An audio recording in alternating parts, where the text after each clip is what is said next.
అడవిలో అందరికీ సంతోషం పంచే ఒక ఎలుగుబంటి ఉండేది. కానీ తన పుట్టినరోజు వచ్చిన రోజు దాని దగ్గరకు ఒక్క జంతువు కూడా రాలేదు. చివర్లో జరిగిన సర్ప్రైజ్ చూసి ఎలుగుబంటి కళ్ళల్లో నీళ్లు వచ్చాయి. అనగనగా ఒక అందమైన అడవిలో బుజ్జి అనే ఒక మంచి ఎలుగుబంటి ఉండేది.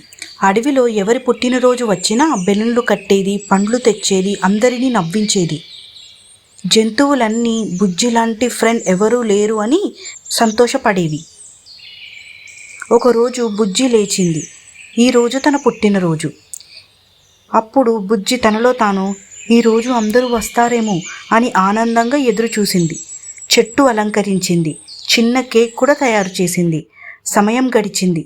ఉదయం అయ్యింది, మధ్యాహ్నం అయ్యింది, సాయంత్రం అయ్యింది. కానీ ఎవరూ రాలేదు. అందరూ మర్చిపోయారా అని కూర్చొని ఏడవడం మొదలుపెట్టింది. అప్పుడే అక్కడికి మిన్ను అనే ఒక నీలి పక్షి వచ్చింది. ఎందుకు ఏడుస్తున్నావు బుజ్జి? నేను అందరి పుట్టినరోజులు గుర్తుపెట్టుకున్నా, కానీ నా పుట్టినరోజు మాత్రం ఎవరూ గుర్తుపెట్టుకోలేదు. అప్పుడు అడవి మొత్తం చీకటయ్యింది. బుజ్జి ఆశ్చర్యపోయింది. సడన్గా వెలుగులు వెలిగాయి. జంతువులన్నీ బయటికి వచ్చాయి. హ్యాపీ బర్త్డే బుజ్జి. అక్కడ పెద్ద కేక్ ఉంది, బెలూన్లు ఉన్నాయి, అందరూ నవ్వుతున్నారు. అప్పుడు కోతి, బుజ్జి, నువ్వు నా పుట్టినరోజుకి మొత్తం చెట్టు అలంకరించావు, నేను ఎలా మర్చిపోతాను? అప్పుడు జింక ముందుకు వచ్చి, నేను బాధగా ఉన్న రోజు నువ్వు నన్ను నవ్వించావు, ఈరోజు నువ్వు నవ్వాలి. ఉడత ముందుకొచ్చి, నువ్వు అందరికీ బహుమతి ఇచ్చావు, ఈరోజు మా ప్రేమ నీ బహుమతి.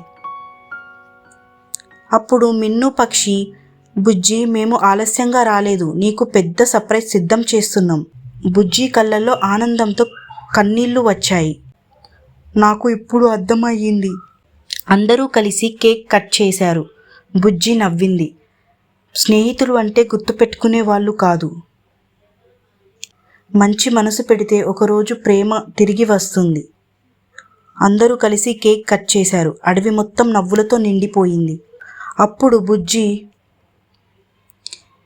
నిజమైన స్నేహితులు అంటే మనతో ఎప్పుడు ఉండేవాళ్ళు కాదు, మనల్ని ఎప్పుడు మర్చిపోని వాళ్ళు. మంచి మనసు ఎప్పుడు తిరిగి ప్రేమనే ఇస్తుంది.